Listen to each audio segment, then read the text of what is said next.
Since President Trump's return to the White House, the Democratic Party in the United States seems to have lost its political presence and has not formed effective checks and balances on the Trump administration.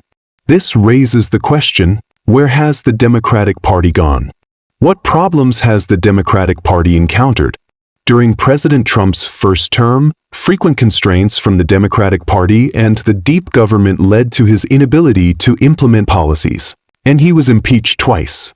After stepping down, he was embroiled in several legal lawsuits and narrowly escaped imprisonment.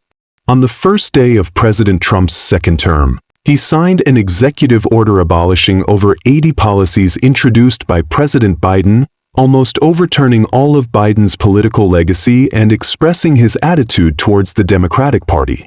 Recently, a latest poll conducted by SSRS, a polling agency commissioned by CNN, showed that the support rate for the Democratic Party among the American people was only 29%, a 20 percentage point drop from 2021 and the lowest record since 1992. Musk once mocked the Democratic Party on social media as disappearing. Why has the Democratic Party fallen into its current predicament? Mainly due to a series of serious internal issues. Firstly, no one bears responsibility for the election defeat. During the 2024 election, Democratic Party leaders such as Pelosi, Obama, and Schumer saw Biden's poor performance and collectively pushed to replace him, hastily riding Harris onto the horse and making her the presidential candidate. However, as the Democratic Party suffered a humiliating defeat in the election, the political consequences of replacing Biden began to emerge. Pelosi and others accused Biden of withdrawing too late, which implicated Harris. Biden's supporters believe that abandoning Biden is the root cause of failure. Some knowledgeable individuals within the Democratic Party believe that the election defeat was due to the party's prolonged detachment from workers and grassroots communities. While President Trump has launched a heavy blow to sweep away left-wing influence in the government, various factions within the Democratic Party are still entangled in the election results. These meaningless arguments seriously hinder the progress of the Democratic Party's actions.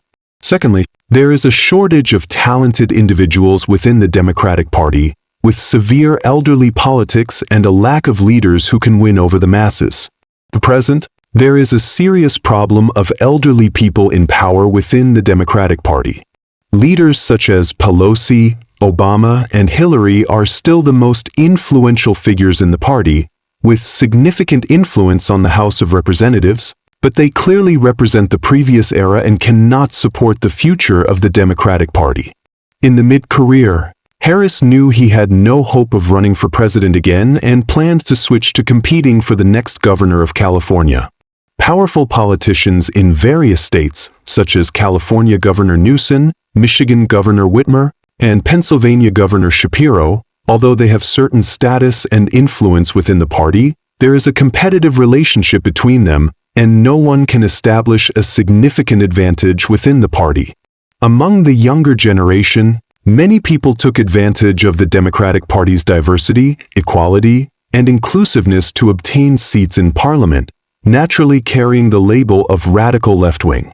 They shouted many political slogans, but it was difficult to convince the public. Therefore, the echelon construction of the Democratic Party has encountered serious problems, falling into the dilemma of the older generation retiring without rest, the middle-aged generation without successors, and the younger generation unable to take on major responsibilities. The chaos and inefficiency caused by the lack of leadership have greatly weakened the influence of the Democratic Party. Another important issue facing the Democratic Party is the inability to come up with practical and attractive policy proposals. In recent years, the Democratic Party's policy agenda has focused on issues such as gender diversity, racial equality, and relaxing immigration.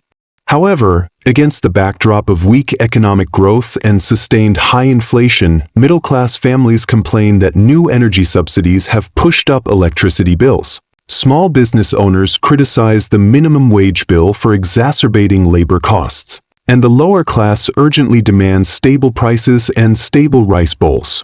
The policy proposals of the Democratic Party have seriously deviated from the needs of social reality.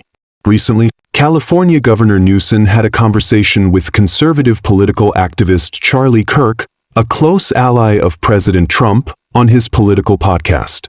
During the conversation, Newsom partially agreed with Kirk's views and acknowledged that transgender athletes participating in women's sports events is unfair.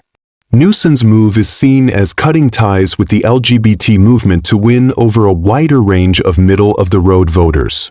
This proves that some Democrats have actually realized that they cannot blindly emphasize race and gender issues, but the problem is that the Democratic Party lacks a set of political propositions that can replace DEI policies and attract voters. At present, the Democratic Party can only shout vague slogans of anti-Trump, but cannot come up with a prescription to solve America's predicament. During the 2024 U.S. presidential election, the Democratic Party burned almost twice as much campaign funds as the Republican Party, but the actual dissemination effect was unsatisfactory, which fully reflects the hollowing out of the political core situation faced by the Democratic Party. Another major issue with the Democratic Party is that they are divided into two factions on how to deal with President Trump. Radicals openly refer to Trump as a national enemy and demand that various measures be taken to comprehensively obstruct President Trump's policy agenda.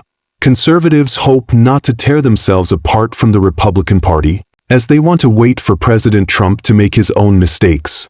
Taking the previous short-term spending bill as an example, on March 11th, the Republican Party introduced a bill that requires maintaining federal government funding until September 30th, increasing defense spending, and limiting some non-defense spending.